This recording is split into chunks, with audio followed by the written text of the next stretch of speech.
to'xtab qoldi. Haydaysiz ketdik.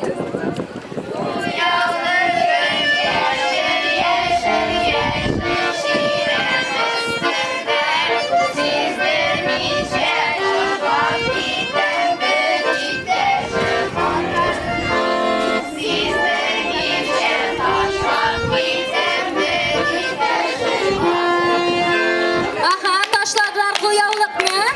Yugurib borib ballar teshadi. Молодцы. Hozir u bular bizning qo'yovliq solish. Haydaysiz, кто хочет играть, ребята? Ух, сколько всех.